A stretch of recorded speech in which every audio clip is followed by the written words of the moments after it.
একদিন ঘুম থেকে উঠে যদি দেখেন টিউবওয়েল চাপছেন, পানি নাই, নদীর মধ্যে পানি নাই, ট্যাপ ছেড়ে দিলেন, ট্যাপ থেকে কোনো পানি নাই। একটু কল্পনা করেন না, আগামীকালের সকালটা, ঘুম থেকে উঠলেন, মুখ ধোবেন, টয়লেট করবেন, ফ্রেশ হবেন, ট্যাপে পানি নাই, টিউবওয়েলে পানি নাই, বাজারে মিনারেল ওয়াটারও নাই, কোথাও পানি নাই। কি করবেন?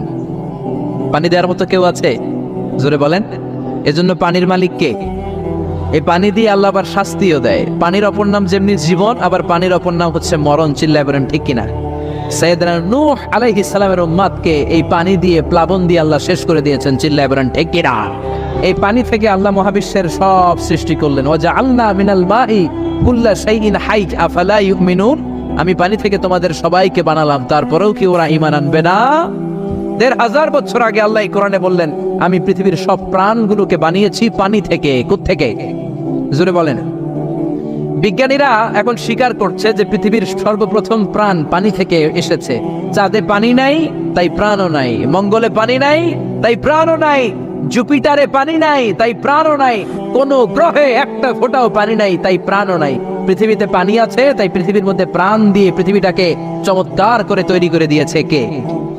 বিজ্ঞানীরা বলে পৃথিবীর সর্বপ্রথম যে প্রাণকণ আবিষ্কার হয়েছে এটার নাম হচ্ছে অ্যামিবা। কি নাম? তারা বলে এটা পানি থেকে এসেছে। It's a very small unicellular organism in the world. পৃথিবীর সবচেয়ে ছোট এককোষী জীবকণা হচ্ছে অ্যামিবা।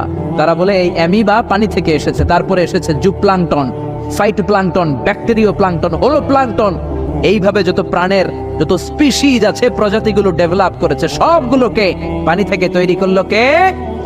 আবার আল্লাহ ডেকে বললেন, গোলাম, পানিকে আমি দুই কিসিমের করলাম। কোথাও আমি দিয়ে দিলাম লোনা পানি, আবার কোথাও বইয়ে দিলাম মিঠা পানি। আছে না নাই? সাগরের মধ্যেও দুই ধরনের পানি, কালো পানি, নীল পানি একই সাগরের মধ্যে বয়ে যায়, কিন্তু মাঝখানে অদৃশ্য ব্যারিকেড দিয়েছে কে? মারাজাল বাহরাইনি ইয়ালতাকিয়ানি বাইনাহুমা বারযাখুন লা ইয়াবগিয়ান ফাবিআইয়ি আলাই রাব্বিকুমা তুকাযযিবান। একই সাগরের মধ্যে লোনা পানি, মিঠা পানি একটা আরেকটার সাথে মিশে না। এক জায়গায় নীল কালারের পানি, আরেক জায়গায় একটু কালচে রঙের পানি একসাথে আছে, কিন্তু একটার সাথে আরেকটা মিশে না। দেখেছেন? কেউ দেখেন নাই? বাংলাদেশে আছে, কিন্তু গোয়ালন্দের ফেরিঘাটে ওদিকে আছে। আমি মিশরে দেখেছি নীল নদের পানির সাথে ভূমধ্য সাগর, মেডিটেরেনিয়ান সি, এই পানির কোনো মিল হয় না। একদিকে নীল নদের পানি, আরেকদিকে ওই সাগরের পানি, দুইটা একসাথে বয়ে যায়, কিন্তু একটার কালারের সাথে আরেকটার কালার মিক্স হয় না। চিল্লায় বলেন আল্লাহু আকবার। আবার আল্লাহ ডেকে বললেন, গোলাম, মিঠা পানির নদী দিয়ে বিশ্বটারে আমি সিক্ত করেছি। বাংলাদেশের জেলায় জেলায়, থানায় থানায়, আনাচে কানাচে মিঠা পানির নদী আছে না নাই? কথা কন। এই নদীগুলো মিঠা পানির নদী না হয়ে যদি লোনা পানির নদী হতো, আমাদের গাছপালাগুলো বাঁচত নাকি? এই সুন্দর ফুল, সুন্দর ফল, মিঠা নদীর পানি, আল্লাহ তোমার মেহেরবানি। তুমি কতই দিলে রতন, ভাই বেরাদর, পুত্র স্বজন, খোদা পেলে অন্য যোগাও, মানি চাই না মানি, আল্লাহ তোমার মেহেরবানি। বলেন আল্লাহু আকবার। এজন্য পানি দিতে পারে একজন, তিনি কে? আবার আল্লাহ ডেকে বললেন, আন্না সাবাবনাল মাআ সাবমা সুম্মা শাফাকনাল আরদা শাফকা। যেখানে যতটুকু পানি দেয়া দরকার ততটুকু দিলাম। নারিকেল গাছের উপরে কাটলে কোনো পানি পড়ে না, কিন্তু খেজুর গাছের মাথায় যদি কেটে দেন, শীতকালে মিষ্টি পানি আসে না নাই? একরকম না দেখতে? নারিকেল গাছ, খেজুর গাছ, রাস্তার এই পাশে নারিকেল গাছ, রাস্তার এই পারে খেজুর গাছ। খেজুর গাছ চিনেন তো? খেজুরের রস খান না আপনারা? নারিকেল গাছের মাথায় কেটে দিলে কোনো রস নাই, শুকনা।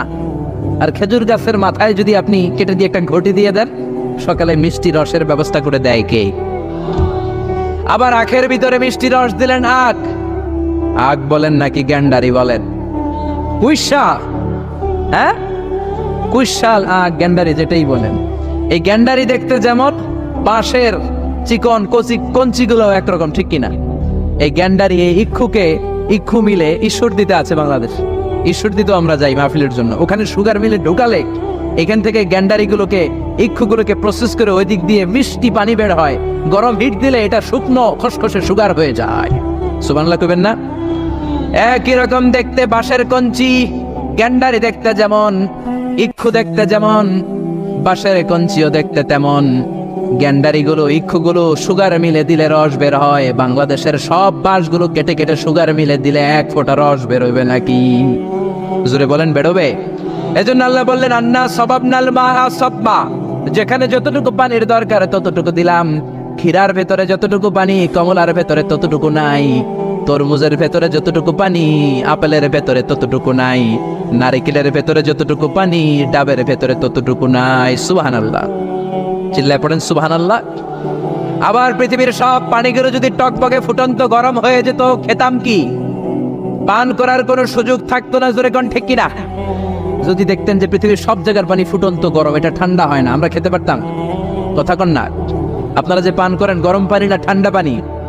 দিও তৃষ্ণা পেলে ঠান্ডা পানি, ক্ষুধা পেলে লবণ ভাত। আল্লাহ এই গরিবের শোনো, শোনো মোনাজাত। আল্লাহ এই গরিবের শোনো, শোনো মোনাজাত। আল্লাহ এই গরিবের, পড়েন না আমিন? আরে জোরে পড়েন আমিন। এজন্য পানি দেওয়ার মালিক একজন, তিনি কে?